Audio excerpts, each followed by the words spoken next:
Euh, un élément qui m'a particulièrement intéressé, c'est le moment où tu as montré le set of marks. Donc, le set of marks, c'est l'identification par l'IA d'objets graphiques sur la page web. Et en fait, ils ont commencé à travailler sur ce sujet-là, puis 3 mois plus tard, il y a une nouvelle technologie qui est apparue et qui est meilleure, en fait. Alors, on peut se dire, avec l'IA, bah, on remet toujours l'objet, on est tout le temps en train de refaire les choses parce que ça va tellement vite, il y a de telles innovations constantes que on remet toujours l'ouvrage sur le métier. Et, et on a l'impression de perdre du temps. Et en fait, c'est pas vrai. C'est-à-dire que le chemin est très important. Et le fait d'avoir eu une expérience avec le set of marks pour Mr. Suricate, ça va les aider pour la prochaine technologie. Et c'est exactement ce que je vais vous raconter, en fait. Voilà, c'est pratiquement l'objet même de ma présentation aujourd'hui. Alors, je me présente, hein, je suis Michel Guèze, j'ai déjà présenté la société tout à l'heure, donc je suis le CEO et cofondateur de Smart Testing. Et Smart Testing, je vous le rappelle rapidement, hein, c'est un éditeur de logiciels français. Nous aussi, nous avons donc 10 ans d'existence cette année. On est évidemment, comme notre nom l'indique, un spécialiste du test, présent en France, un peu aussi en Allemagne, 25 personnes. Et c'est ça qui diverge par rapport à ce que j'ai présenté tout à l'heure, il faut savoir qu'on a une très forte dimension technologique. Moi, j'ai fait une école de commerce et pendant très longtemps, j'ai été le seul crétin de la société à ne pas avoir un diplôme d'ingénieur. Voilà, j'ai été entouré soit d'ingénieurs, soit de docteurs en informatique. On en a palanqué parce que, en particulier, on a beaucoup de proximité avec notre siège social et notre R&D est à Besançon. Et on a une grande proximité avec l'Université de Franche-Comté, et notamment avec le laboratoire informatique de cette université qui s'appelle FEMTO. Et on a beaucoup de travaux de recherche en commun avec cette université. Donc, j'avais raconté déjà que lors de la présentation de la société des sponsors, que nous étions un expert en modèle-based testing, donc cette approche qui consiste à générer des tests à partir d'une représentation graphique, généralement graphique, qu'on a écrit des bouquins sur le sujet, qu'on a écrit le syllabus de l'ISTQB sur le sujet, etc., etc. Notez que pour faire de la génération de tests, il faut faire un moteur qui sait gérer les contraintes, et d'une certaine façon, c'est déjà de l'IA. Mais bon, c'est de l'IA à l'ancienne, on va dire. C'est terrible de dire ça, parce que c'est quand même des technologies quand même récentes. Mais ce n'est pas là-dessus que je veux parler ce soir, je veux parler de notre histoire avec l'IA. Je veux vous parler de notre démarche. En fait, notre histoire avec l'IA, elle commence assez tôt finalement, puisque si je fais exception de notre produit de génération de tests et de la partie contrainte gestion des contraintes, résolution de contraintes qui se trouve dans le produit, on a vraiment commencé à avoir une vision sur les technologies IA en 2017. C'est là qu'on s'est dit, ces technologies-là vont changer la donne dans le test, pas que dans le test, mais en tout cas, nous, on est Smart Testing, on est un spécialiste du test, ça va changer la donne dans le test. Et alors, c'est notre ADN, hein, ça va changer la donne, on a une vision, et on se dit, on va faire un projet de recherche. Je le dis, hein, c'est l'ADN de la société.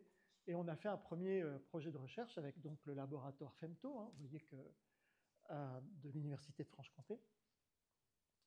Donc, l'idée, c'était de creuser le sujet et de creuser notamment certains domaines de l'IA, parce que l'IA, c'est quand même, quand on parle de l'IA, aujourd'hui, on parle essentiellement de l'IA générative, Mais en réalité, l'IA, c'est beaucoup plus large que ça. Et donc, on a commencé à étudier en profondeur et à se familiariser, à vraiment être au contact étroit avec des domaines de l'IA comme le deep learning, les réseaux de neurones, les auto-encodeurs, le clustering, j'en passe et des meilleurs que je comprends rien, moi, en fait, là-dedans, hein, je peux vous dire. Mais enfin, j'ai des bonhommes qui font ça très bien et qui se sont vraiment jetés à corps perdu dans ces technologies, qui ont embrassé ces technologies et qui ont commencé à développer un niveau de compétence sur ces technologies. Tant et si bien que 2 ans plus tard, on avait une idée, cette fois, de produit. Et on est allé voir la BPI pour qu'elle nous aide à développer, elle nous aide financièrement, hein, c'est plus technologique, hein, évidemment, la BPI, c'est une banque, qu'elle nous aide financièrement à développer un prototype de l'idée de produit qu'on avait. Et ce produit, il existe maintenant, hein, il s'appelle Gravity. Et ce projet de DeepQA qu'on a lancé fin 2020, c'était justement pour faire une exploration et un prototype de Gravity. Alors, je vais vous dire en quelques mots ce que c'est que Gravity, hein, parce que je ne vais pas donner un nom comme ça et puis ensuite vous laisser vous dire mais qu'est-ce que ça fait ce truc, hein. Donc, notre idée avec Gravity, c'était de se dire que quand on développe un produit, une application, un logiciel, un système même, on se dit que on prépare les interfaces, etc. Et on a une idée assez claire de la façon dont l'utilisateur va naviguer dans notre produit. Et on fait en sorte que l'interface utilisateur guide bien l'utilisateur dans cette démarche-là, dans ce parcours. Puis un jour, on est au-dessus de son épaule, on regarde comment il travaille avec l'application, avec le logiciel, avec le produit. Et là, on se rend compte que notre utilisateur est super créatif et qui fait des trucs qu'on n'avait vraiment pas imaginés. Et évidemment, quand on veut tester, c'est quand même un problème, parce que ce qu'on voudrait, c'est tester ce que fait vraiment l'utilisateur. Parce que si on trouve des bugs sur un parcours que l'utilisateur ne fait jamais, finalement, ça n'a pas énormément d'importance. Ça en a quand même, mais un peu moins. Ce qu'il faut, c'est trouver les bugs sur lesquels les utilisateurs risquent de tomber. Et donc, notre idée, ça a été de se dire, on va aligner les tests sur les vrais usages. Et pour faire cela, eh bien, il faut analyser les usages. Donc, comprendre les utilisateurs, analyser les usages, ça veut dire trier, regrouper, comparer des sessions utilisateurs par rapport aux tests. Et là, on a utilisé de l'IA, et en particulier des technologies d'IA dites de clustering. Alors, maintenant, avec l'IA générative, on a l'impression que c'est préhistorique, cette affaire. Mais quand même, ces méthodes de clustering, elles sont assez complexes. C'est une méthode d'apprentissage permettant de grouper des individus d'un ensemble basé sur des caractéristiques. Et donc, le principe, c'est de vectoriser les individus et ensuite de rapprocher les vecteurs. Bien sûr, la vectorisation prend en compte un certain nombre de caractéristiques et il ne faut pas trop se tromper parce que, par exemple, on peut dire que si on décrit un individu avec un bec et qui pond des œufs, c'est un oiseau. Eh bien non, ça peut être un ornithorynque. Donc, il faut bien caractériser les individus. Et dans le cas de Gravity, il fallait donc bien caractériser les sessions de test. Et donc, on a pris en compte un certain nombre de choses, des actions utilisateurs sur la page, les types d'actions, les changements de DOM, les valeurs de requête, etc., pour arriver à faire quelque chose de performant. Et le fait est qu'on est arrivé, alors ça devait être un GIF, je ne suis pas arrivé à le mettre, donc c'est pas grave, mais on voit des points qui se rassemblent pour faire un pattern d'usage. Donc l'idée de Gravity, c'est de prendre des sessions utilisateurs beaucoup, mais pas trop non plus, parce que ça ne sert à rien. Finalement, c'est comme les sondages des élections. Finalement, on vous donne les résultats des élections en interrogeant 2000 personnes. Et il y a 40 millions de votants. Donc, on n'a pas besoin, pour trouver des patterns d'usage, on n'a pas besoin de prendre des millions de sessions. On en a besoin de quelques centaines. Et ensuite, on les compare, ces patterns d'usage, ces parcours utilisateurs classiques, on les compare avec les tests existants. Donc, par exemple, là, c'est à peu près bien. On a un pattern d'usage, un parcours utilisateur très fréquemment utilisé, très fréquemment réalisé, et on a un test, enfin, on a des tests pour couvrir ça. Pareil pour le deuxième, pareil pour le troisième, mais en revanche, voilà, là et là, on a des parcours utilisateurs et pas de tests en face. Et au contraire, là, on a des tests et on n'a pas de parcours utilisateur qu'on a repéré dans notre analyse. Donc voilà ce que fait Gravity. Et on a utilisé pour ça des technologies d'IA, de clustering. Ce n'est pas de l'IA générative, mais c'est quand même de l'IA. Donc, on sort notre produit, on est content, on a un lab IA, un peu comme chez Mister Suricat qui parlait d'un effort de R&D. On a 4 experts à l'époque. Maintenant, ça a doublé, mais à cette époque-là, on avait 4 experts en IA. Et on se croyait fort. Franchement, on se disait qu'on n'était pas mauvais. Et boum, ChatGPT et l'émergence des LLM. Je ne vais pas vous mentir, on ne l'avait pas totalement vu venir. Et ça a été un petit bouleversement dans notre équipe. Mais, et c'est là que je reviens à mon introduction de tout à l'heure, même si on n'avait pas prévu le coup, on a compris d'où ça venait. On avait eu toutes les recherches, toute la connaissance, une profondeur de connaissance qui nous a permis de non pas voir venir, mais comprendre d'où c'était venu et comment c'était fait.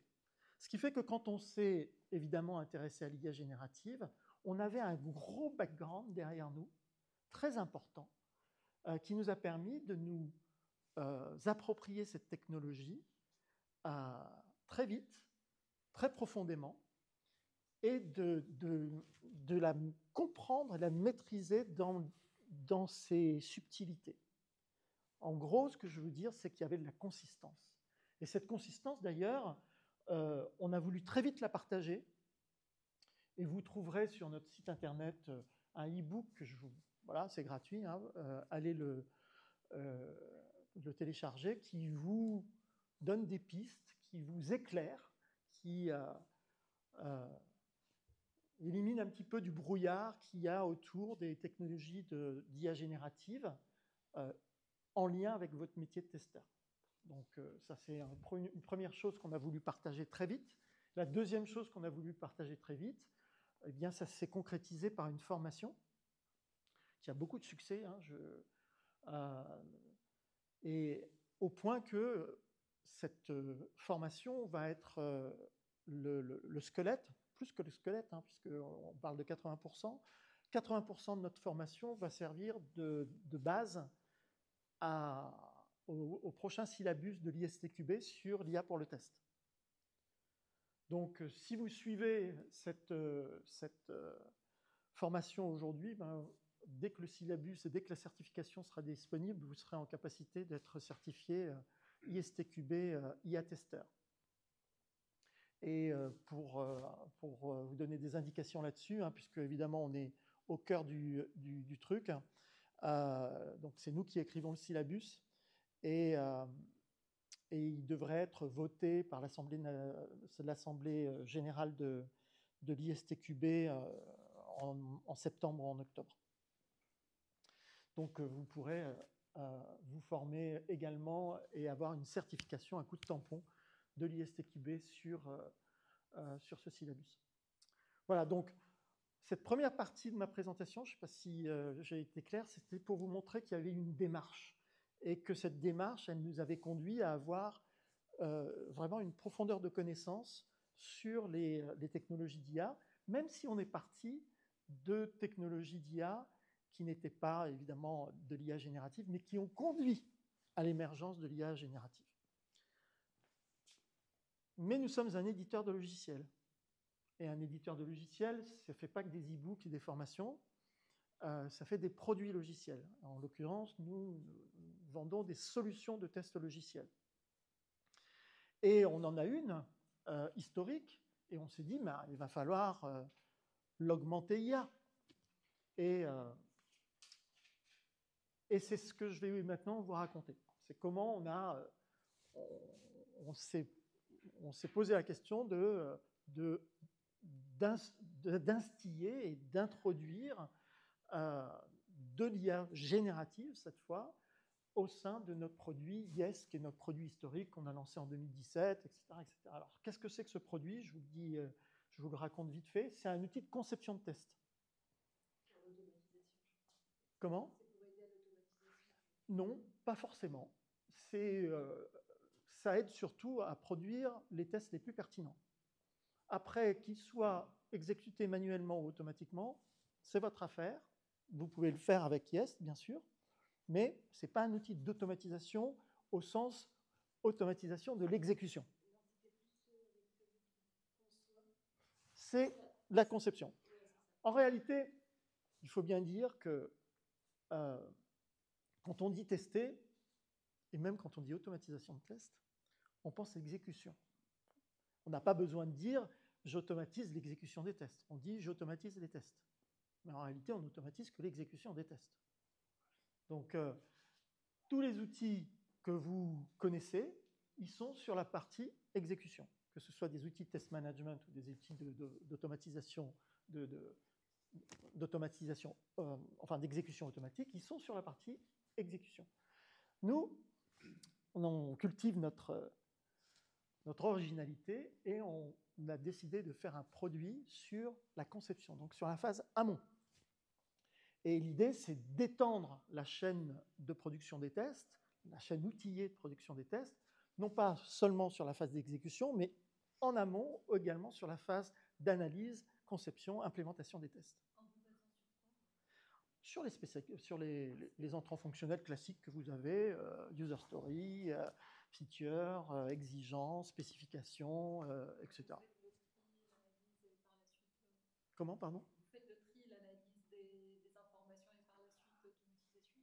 Alors, ce que fait Yes, enfin, ce que fait l'utilisateur de Yes, il faut séparer les deux, ce que fait l'utilisateur de Yes, c'est effectivement analyser tous ces entrants fonctionnels pour réaliser, je vais vous le montrer après, je vais vous le montrer tout de suite, une représentation graphique des scénarios de tests que, à partir des spécifications de tous ces entrants fonctionnels, le testeur ou l'équipe de test a décidé de tester. Les scénarios qui vont être ceux qui vont produire les cas de test. Donc, conception de test, donc on est en amont de l'exécution, plus précisément conception visuelle de test, c'est-à-dire à partir de représentations graphiques qui expriment ce qu'on veut tester et qui commencent à esquisser comment on veut le tester. Donc la palette graphique est toute simple, elle est là.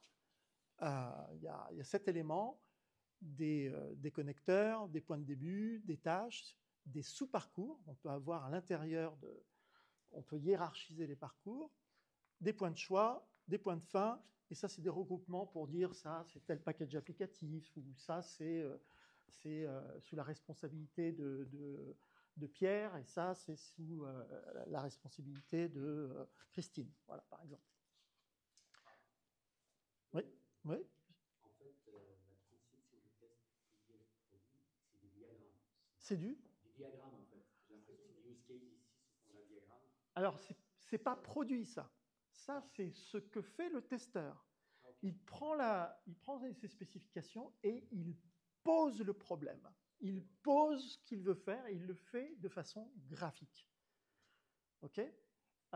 Et comme vous le savez, un problème bien posé est à moitié résolu. Donc, bien poser le problème, c'est déjà faire un grand pas vers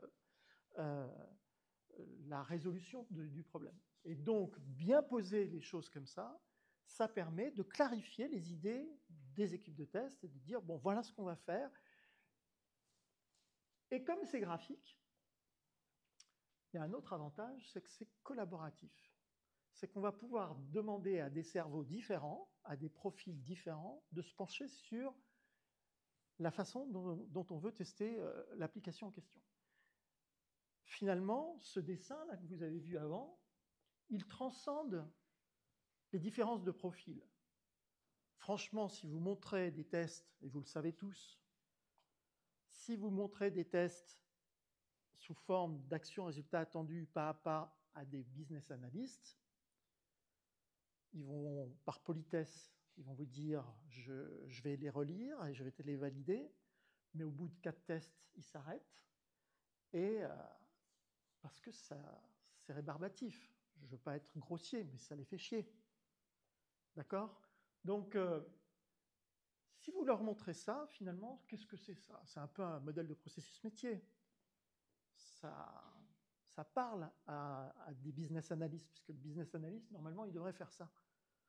Donc, on transcende un petit peu la différence de profil. Évidemment, un développeur, lui aussi, va s'y retrouver, parce qu'il a l'habitude de diagrammes UML ou des choses comme ça. Donc, ça lui parle. Même un manager va comprendre. Même moi, je comprends. Donc, normalement, a priori, tout le monde devrait comprendre. Donc, ça transcende les différences de profil et ça permet d'avoir une vraie collaboration. Alors, c'est pour ça que dans Yest, on s'est dit, ouais, mais si on fait de la collaboration, il faut que ces parcours applicatifs graphiques ils soient au cœur de l'outil de collaboration, de la plateforme de collaboration. Et c'est pour ça qu'on a fait une app Yes4Jira, qui est disponible sur la plateforme Atlassian, hein, qui est gratuite en plus. Donc, vous pouvez, si vous avez des droits administrateurs sur un Jira, vous pouvez vous amuser avec.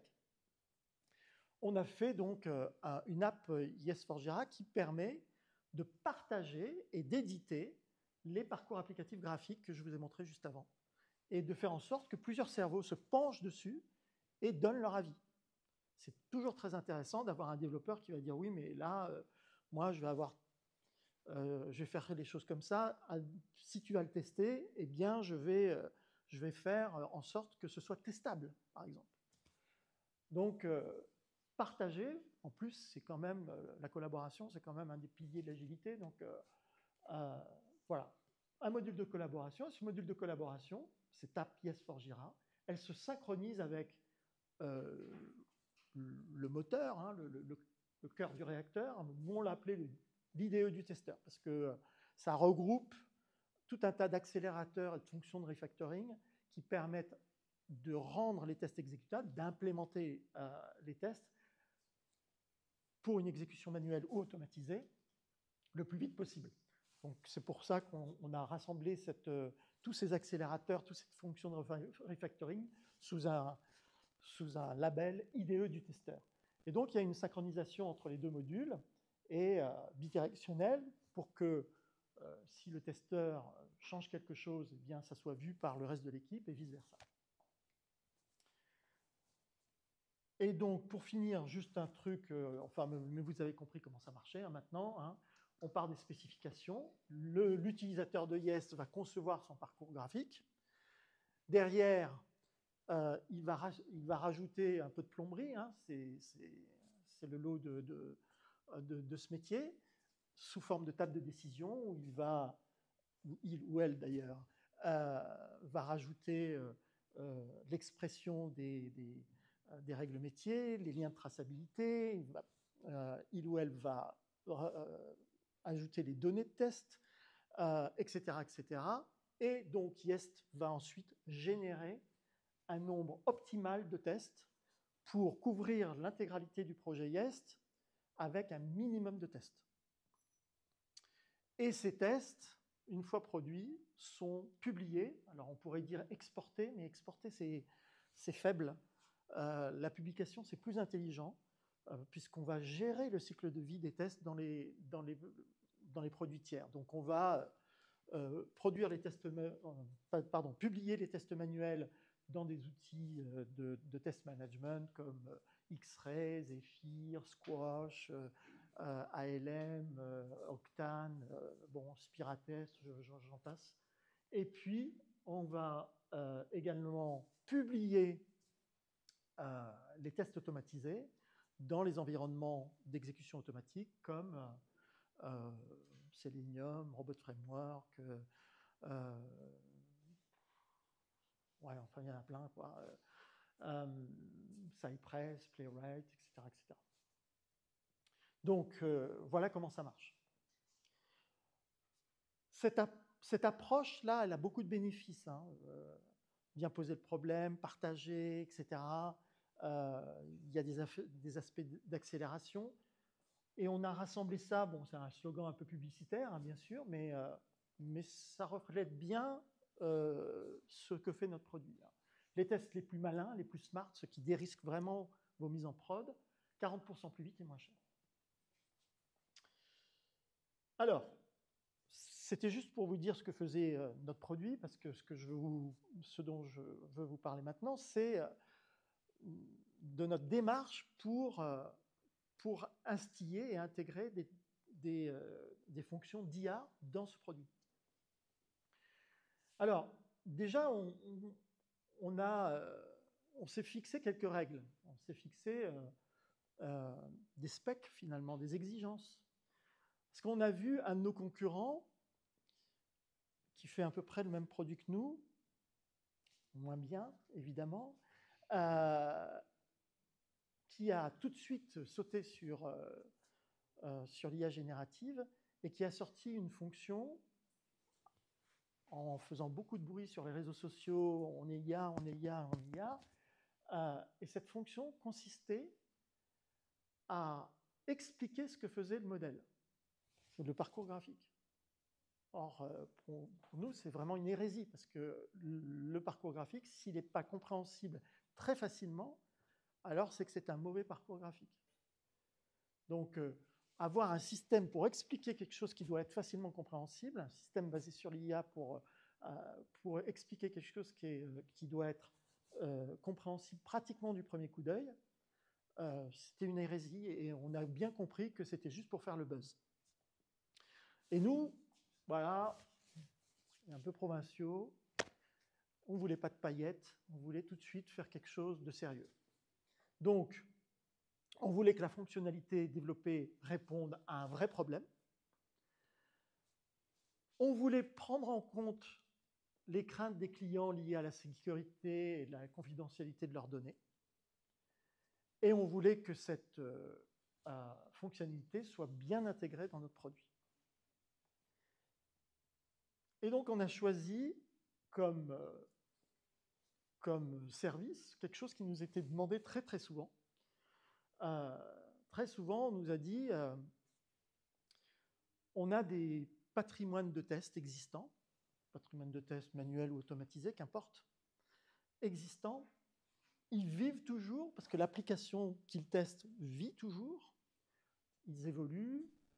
On essaye d'automatiser certains tests un peu plus. Mais c'est difficile de reprendre ces patrimoines. Finalement, il y a plusieurs générations de testeurs qui sont passés par là. On s'adresse à des grosses sociétés. Très souvent, elles prennent des prestataires. Il y a un gros turnover. Donc, on voudrait pouvoir faire une reprise intelligente de ce patrimoine de tests, manuel ou automatisé, encore une fois, pour faciliter son évolution, son automatisation. Et puis, on a eu aussi des ESN qui nous ont dit on a des cas de réversibilité, c'est-à-dire qu'on arrive sur un compte où le patrimoine de test a été réalisé par une autre ESN. On doit reprendre le sujet.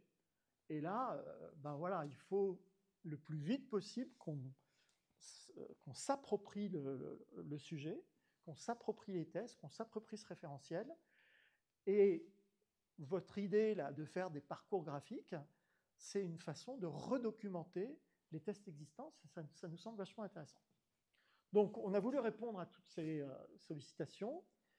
On a voulu offrir le service sans forcément avoir recours à un LLM, parce que bon, le LLM, c'est, à part quelques sociétés qui ont un accord avec OpenAI ou d'autres pour avoir leur instance sécurisée, je mets des guillemets parce que c'est pas vrai, hein.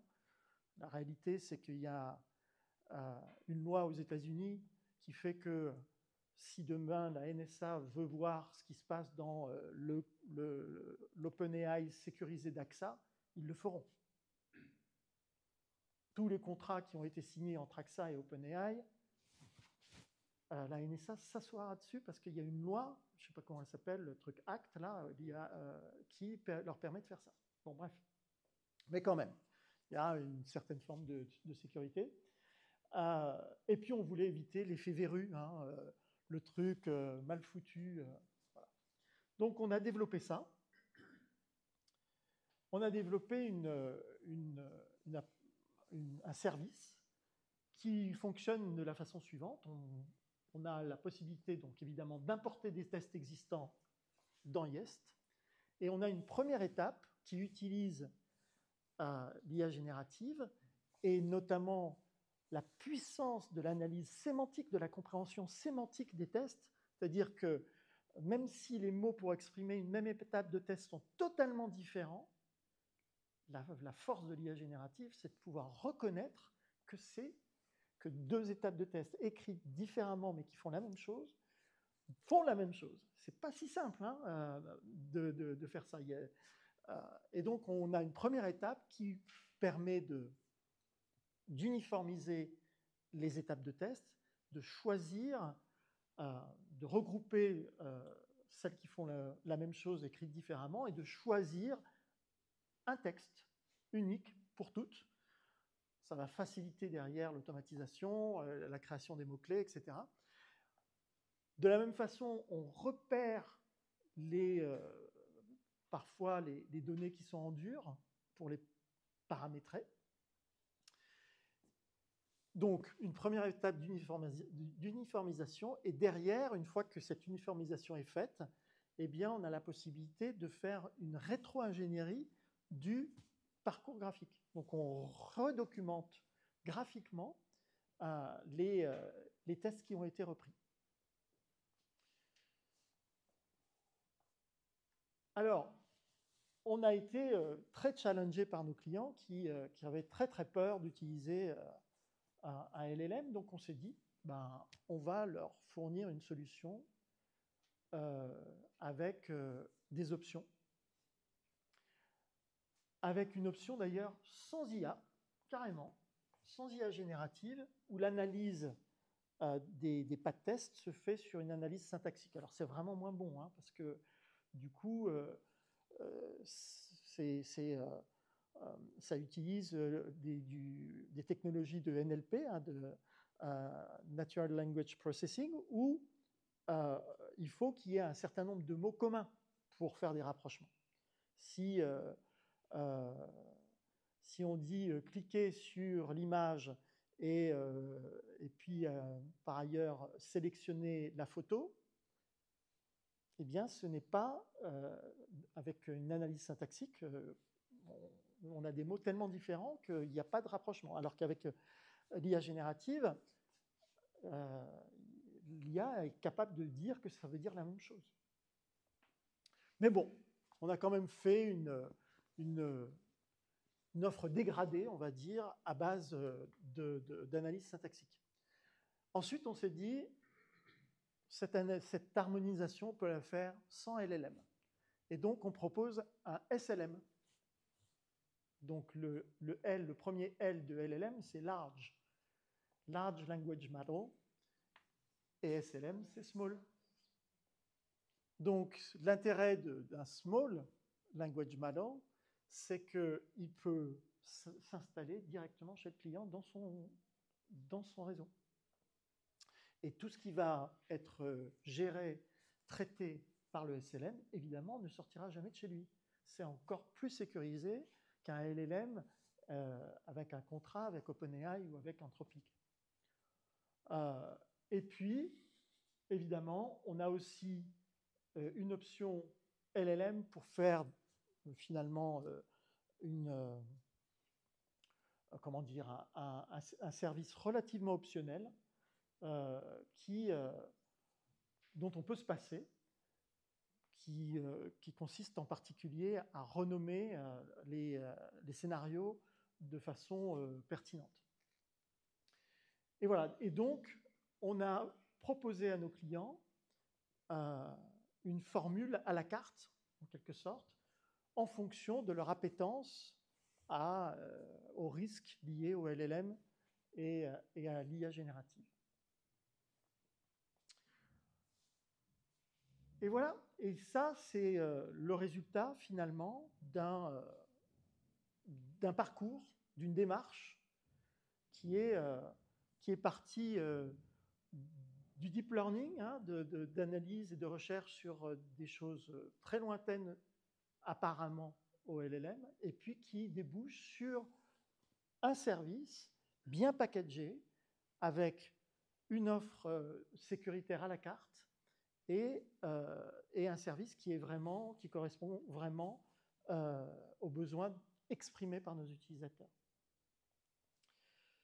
Alors, on a beaucoup de choses dans les tuyaux. Sur Yest, notamment une partie sur l'analyse des spécifications pour pouvoir donner une réponse à l'utilisateur quand il se pose une question sur que devient une donnée après tel traitement, etc., etc. Sur la génération des données, amélioration encore de la génération des parcours, et puis ça c'est notre roadmap Yest plus IA, et puis évidemment on a aussi une roadmap sur un nouveau produit qui lui, pour une fois, ne sera sur la partie exécution, puisqu'il s'agit d'un agent d'exécution, de tests écrits en langage naturel. Donc, l'agent va être en capacité de comprendre vos fiches de test écrites en langage naturel, sortant de votre référentiel de test, de votre outil de test management, et d'exécuter de façon relativement autonome les tests, de réaliser les actions qui sont décrites dans cette fiche de test. Mais vous verrez s'il y en a parmi vous qui viennent à la JFTL dans 15 jours, dans 10 jours maintenant, vous verrez une démo de ce prototype. Cet agent qui lit les cas de test et qui les exécute, comment?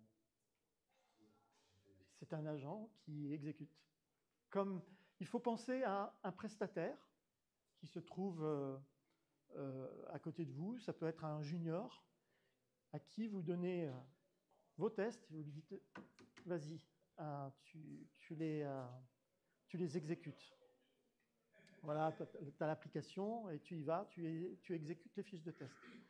Bon, c'est un junior, il n'a pas forcément la connaissance métier, c'est un testeur encore un peu jeune, et donc forcément, il y a des choses qu'il ne va pas réussir à faire, parce qu'il faut une connaissance métier pour bien exécuter les tests, même s'ils sont documentés, hein, même s'ils sont écrits en langage naturel. Bon, voilà. On voit ça avec des prestataires. Moi, j'ai vécu en Inde, j'ai vu des sociétés de services indiennes ne pas réussir à exécuter les tests qui leur étaient envoyés par des sociétés américaines et qui étaient pourtant bien documentés. Parce qu'il faut une connaissance métier aussi pour exécuter. Donc, cet agent, il n'a pas la connaissance métier au début, mais il l'acquiert. Et petit à petit, il gagne en autonomie sur sa capacité à exécuter des tests manuels. Oui. Alors moi j'ai deux questions. Première question, du coup, si j'ai bien compris, Yest plus IA, c'est encore en cours de développement, c'est pas encore déployé.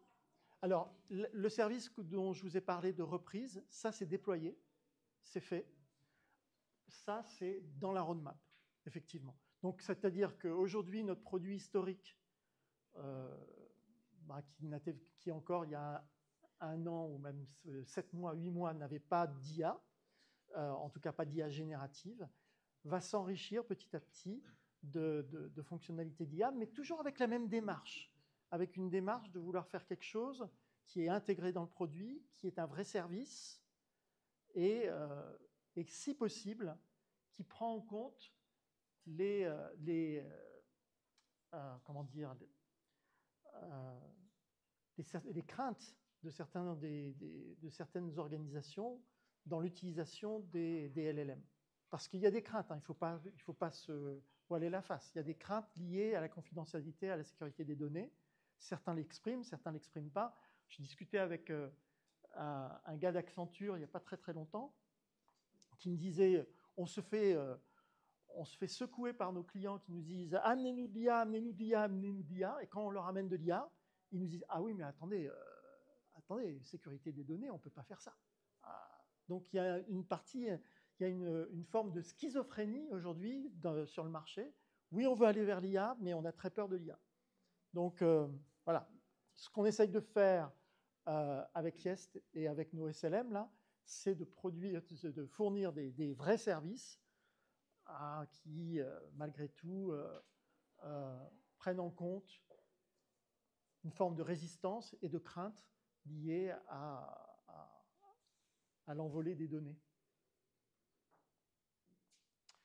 Voilà, ben écoutez, oui, pardon.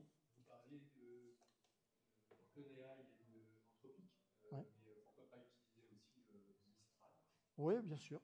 qui va être soumis du coup à la législation européenne et qui sera peut-être un peu plus sécure sur les données. Absolument. Déjà, a priori,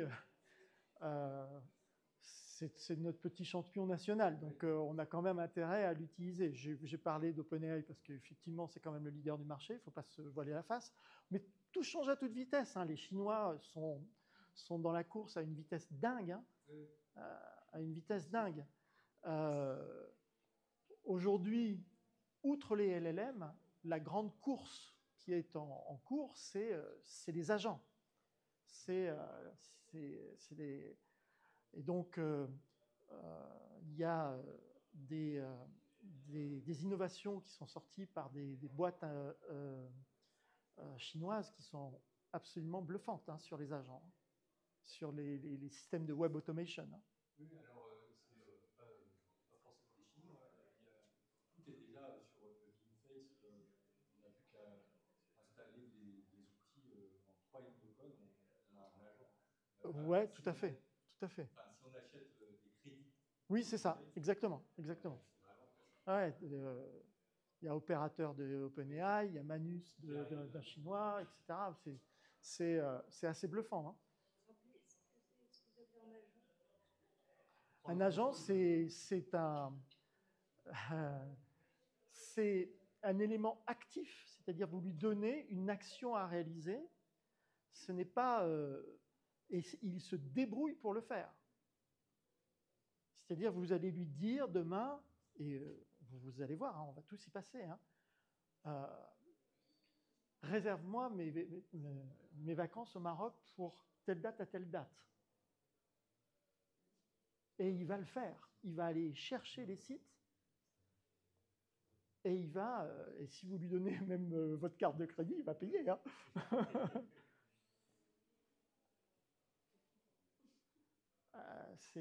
Et c'est déjà vachement bien foutu, hein. Si vous essayez un opérateur là, ou un Manus, c'est super bluffant. Vous pouvez lui faire beaucoup de choses, hein. On peut faire des essais. Ah oui, c'est alors gratuit. Je ne sais pas si c'est gratuit. Non, c'est pas gratuit, mais c'est pas très cher non plus, Alors, hein. c'est quels agents? D'OpenAI, ça s'appelle Opérateur, et puis du chinois, il s'appelle Manus. Mais c'est pas gratuit, mais c'est pas cher, hein.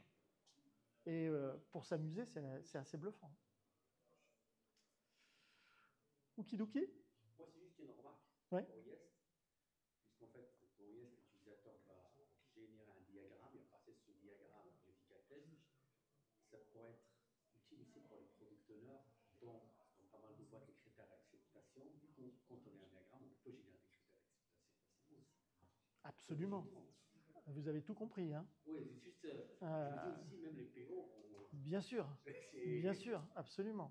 Ouais, ouais. Tout à fait. On a d'ailleurs écrit un truc, on a fait un petit white paper sur le sujet. Je pense que vous pouvez le trouver sur notre site internet. Sinon, vous me donnerez vos coordonnées, je vous l'enverrai. Voilà, voilà.